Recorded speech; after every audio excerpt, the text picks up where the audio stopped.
can start over. Oh, okay. So Neil, thanks so much for speaking with me today about the budget. I want to just jump right into it. I have a few questions. So this current budget was the first biennial budget. Could you tell me, was this a success run? Do you think it's better than doing it annually? I think it's a great question. You know, it was our first biennial budget, and from the staff perspective, I think it's been a good efficiency measure. There's a huge amount of work and investment of time and staff resource that goes into the development of the budget, and so when you're going through that process and that cycle annually, it's a huge effort, a huge lift for everybody involved, and so being able to break that up and do that over a 2-year period, has allowed staff the time to invest in other efforts and other the analysts, the folks that are usually developing the budget, to focus on other work and other efficiency efforts and analysis that I think has been a good move for the organization and for the folks that are involved. And I think from the community's perspective, it has it's been an improvement because it's resulting in efficient use of government resources and community resources. So I think it's a win-win. You mentioned analysts and staff. Can you say specifically who has a hand in creating the budget? No, it really, most folks across the organization, there are analysts and budget preparers that work in every department. And so, it typically the process will start, if we were on an annual cycle, we'll begin in central finance in the fall, developing revenue forecasts, understanding economic conditions and factors that influence the financial condition of the community and the organization. Those revenue forecasts will then be used to help inform sort of targets and parameters that the departments will then use in developing the budget. And so, we really, in central finance, we rely heavily on our partners out in each department to help us develop, their estimates of what the needs of the organization and the community will be over the coming year. And so, those are the analysts and the department managers that we rely on to help inform the needs. And so, it really is a broad-based effort across the organization. And the revenue forecast in the fall and then creating the budget, what are the steps in between that to get to, say, April 30th, we're presenting this? Yep. So, like I say, we'll start in the fall developing the revenue forecast. The general fund is the largest, and most flexible fund within the organization. And that's the area where we have the greatest constraint in terms of property tax limitations and expenditures exceeding the rate of expenditure growth exceeding the growth in revenues. And so often our energy will be heavily focused around the health of the general fund, and what we'll do essentially is allow that revenue forecast to help determine if there are reductions or changes that would need to be made on the expenditure side of the ledger to balance to our anticipated revenues coming in.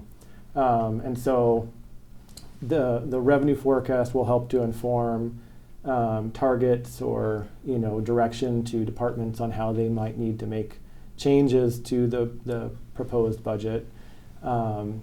Then once they then work, the department analysts and budget preparers, they'll work with their department executive, and the larger executive team of the organization will work together continually to help craft a proposed budget that will meet the needs of the organization and the community while still falling within the parameters of the revenues that we expect to receive.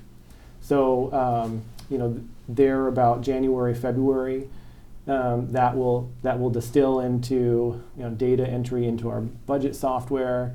Our analysts here in finance will take all of that data, compile the information into our proposed budget document. The proposed budget document then will be presented by the city manager, to the council and the budget committee. So this year, that date is April 30th, where the budget committee and the council will receive the proposed budget by the city manager. And then there are several different meetings of the budget committee to discuss the proposed budget and receive public comment. And so this year, those dates are May 14th, May 21st, and May 28th.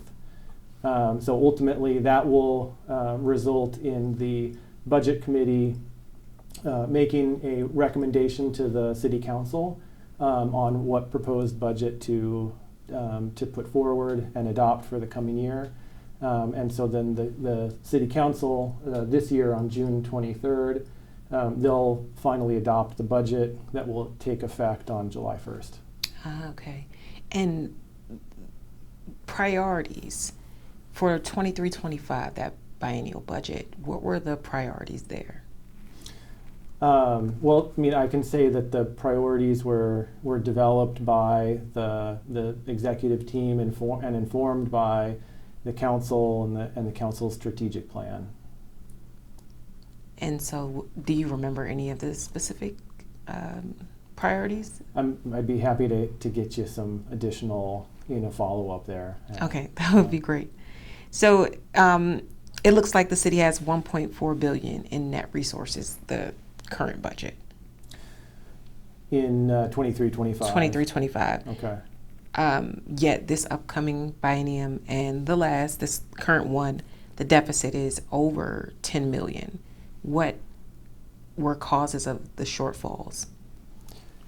Well, because the proposed budget hasn't been adopted or hasn't been proposed quite yet, I'm hesitant to get into too much detail and speculation on all of the details that go into that budget because it hasn't been made public yet. What about this current one? What created those deficits there? I think it was it 11 million or 15 million? So I can say, generally speaking, the most of the constraint and the impact has been to the general fund. The general fund receives most of its resources from property tax revenues, so about 71% of the general fund is made up of property tax receipts. And back in the late 90s, there were two major initiatives that have limited the growth of property tax revenues, so Measure 5 and 50. And so they essentially capped the rate at which property tax revenues can grow. And so that has made it a challenge for Oregon communities really across the state to allow basically to continue to meet the needs and expectations of the community within that revenue cap. And you said Measure 5 and 50 took effect when for? In the late 90s. So this has been ongoing since then? I would say that it has been a series of death by 1,000 cuts in a sense. The limitations have been easier to absorb over the course of the last 20 years when inflation was at historic lows. But now, as Oregon communities have been just the same as businesses and households have been experiencing record inflation, it makes it even greater of a challenge to balance the budget when we're experiencing the types of inflation that we all have been living through. In balancing the budget, how do you decide where to make cuts and who finalizes that? So really, it's the council directs the policy, provides the policy guidance for the organization, and it's the staff, it's the executive team and the staff's job to help execute on that policy direction. Is anything ever off the table when we're talking about cuts, budget cuts? I mean, ultimately, we're going to, again, look to the council to help inform what's on the table and what's off. When you think of your time observing what is most often avoided, is there something that it's like last resort we touch this? I guess maybe could you tell me a little bit more, like? So when you're considering making a cut to a department, is there a department where you've noticed it's one of the last things the council decides, okay, we have to kind of tap into this? Again, I guess I would go back to, I'm a little hesitant, because, we're coming into the presentation of the proposed budget, to talk too much about what factors are at play in informing reductions, just because any of that would be speculation at this point. Well, we can stick to 23-25 for all the questions. We don't have to delve into the upcoming one. In any previous budget, if there's a department that is usually last to be on the chopping block. I guess from what I've seen of the organization, there has been, ultimately a desire on this part of staff to allow council to, help inform what that policy direction is. But the impact, has been largely across the board. There's been, all departments have helped to carry the weight in terms of responding to the proposed budget reductions, and so it's I think if I don't have the numbers off the top of my head in terms of the the percent split across departments in prior years, but my sense is that it's been shared across all of the departments. I know that public safety gets the largest chunk of the general fund, but there's culture and recreation right behind it. Why does that supersede central business and planning and infrastructure? Tell me more about supersede. I maybe don't understand. When looking at the pie chart of cutting up that general fund, and you see public safety has the largest, which, okay, and then culture and recreation has the next largest chunk. I'm wondering why it has the larger chunk compared to infrastructure and planning and then central business. So, I mean, if we look at, the overall organization's budget, we're looking at, I think, primarily the general fund. Is that what you're referencing? Right. So that really is, driven in large part by the fact that we have, 30 some other funds outside of the general fund that also provide support for all of these other activities. And so, for example, Public Works has a relatively small portion of the overall general fund, but they're still, if you look at their overall budget in totality, it's quite significant because they have resources coming in from wastewater fees, stormwater fees, a range of other different non-property tax-based revenues and resources to help to support that area. Is there anything that takes precedence over public safety?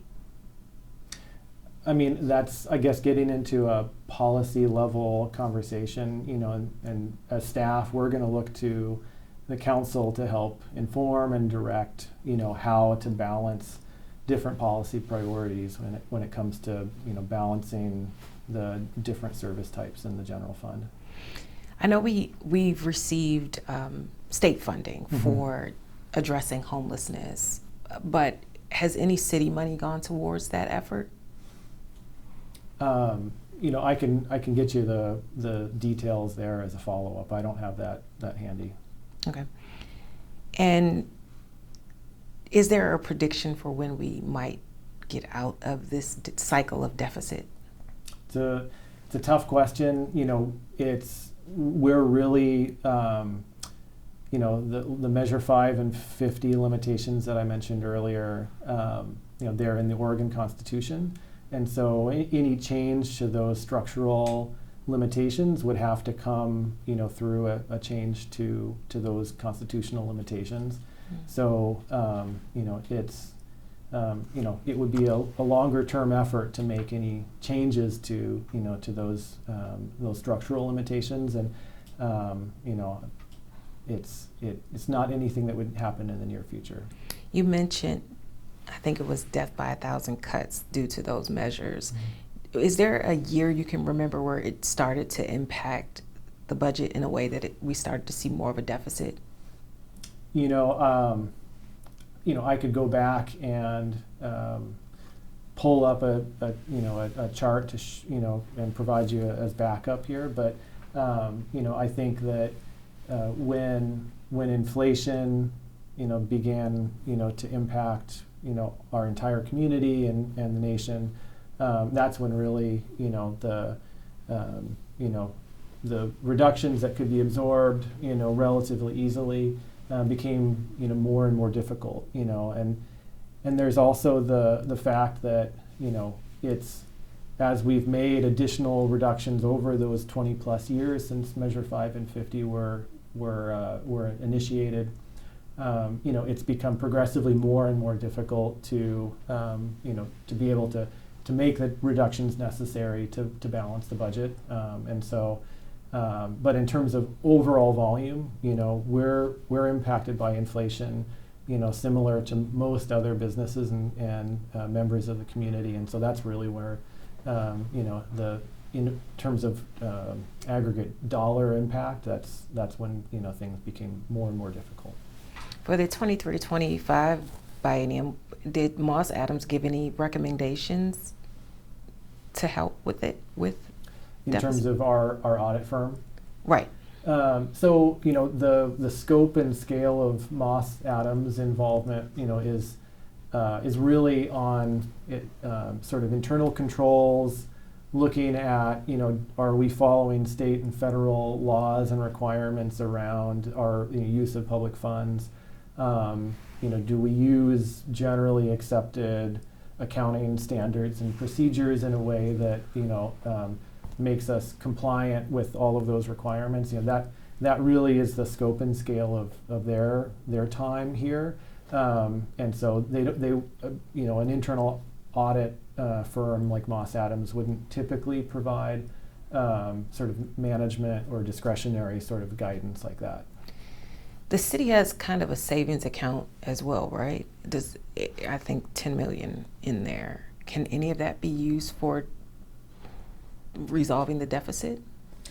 We do have a reserve for revenue shortfall, and those funds are available and unrestricted. But we also, just like a household or a business, it's in the community's best interest to have reserve funds available to help respond to unknown and uncertain things that may come up in the future. And so we're trying to look at what's best practice across the community, or I should say, across the government sort of budgeting and financial industries as to what's an appropriate level of reserve, and use that to help inform how we set our reserve targets. And so, though we technically have the capacity or freedom to use those reserve funds, it's really best financial practice to ensure that we have sufficient reserves in place to weather an uncertain future.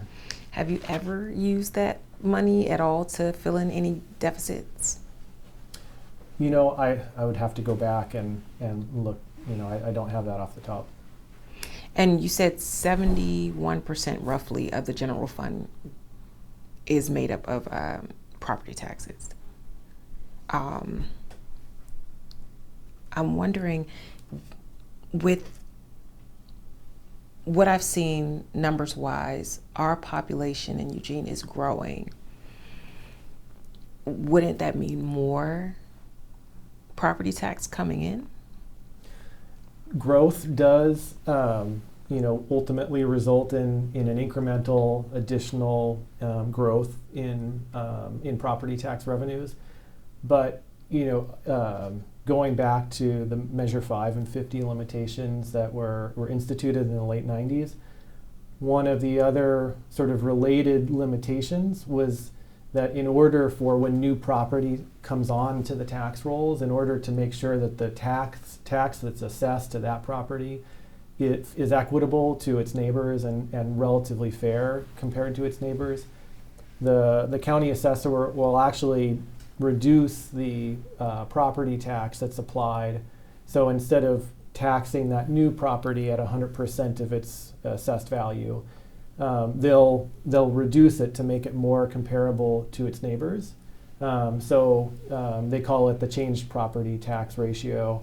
And so for residential property, if I'm not mistaken, typically that new property comes on to the tax rolls at about 60% of its assessed value. And so even though we're providing public service, government service to 100% of that new development, we're only receiving roughly 60% of the associated property tax revenues to support that new development.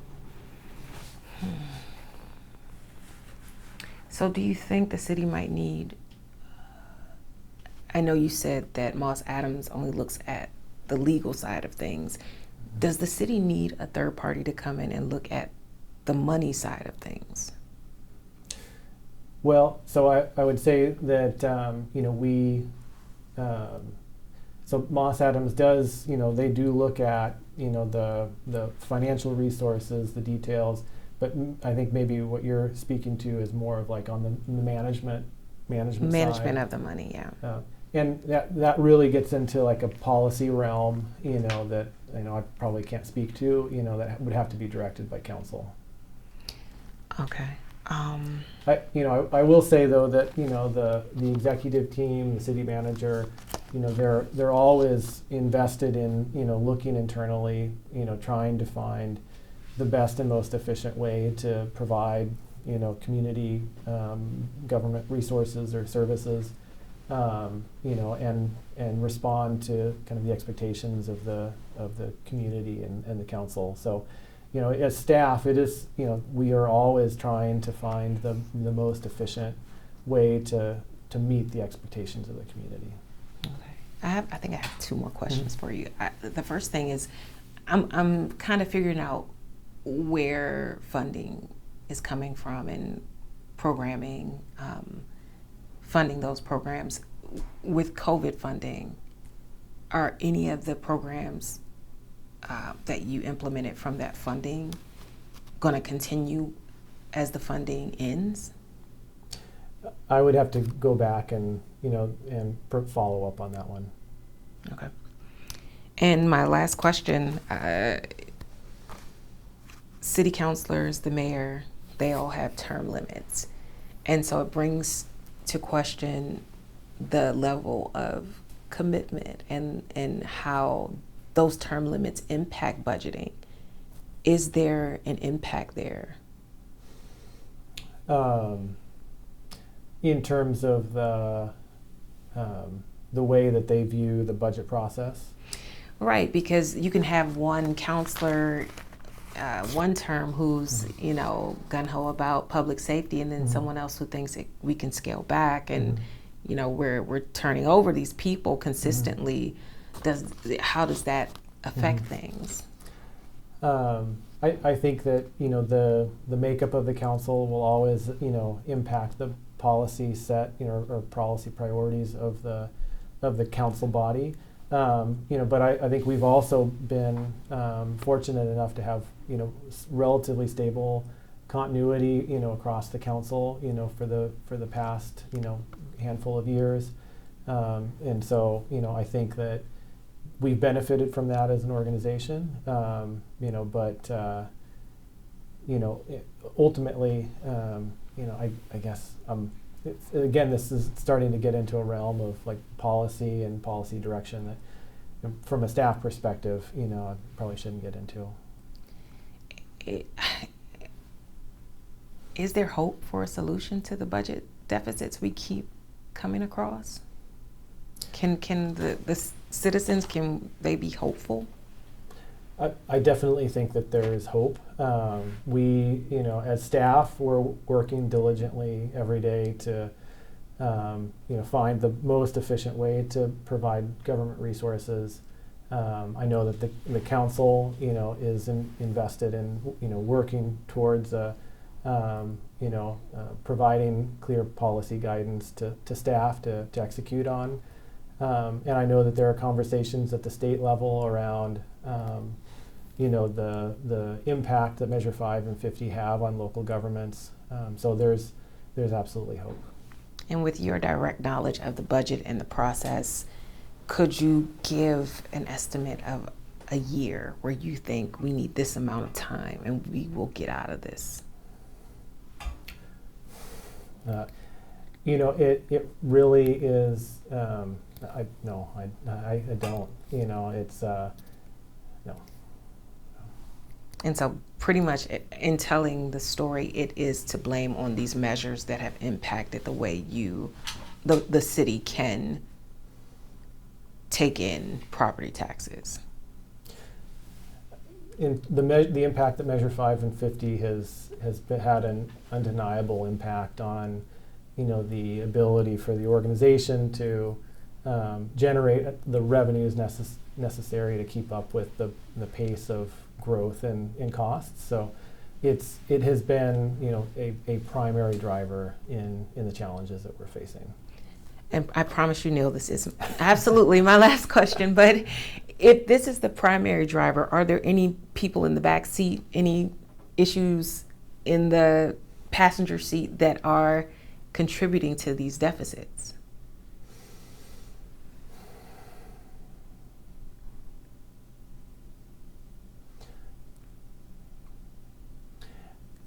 I would say that there are always issues and challenges when putting together.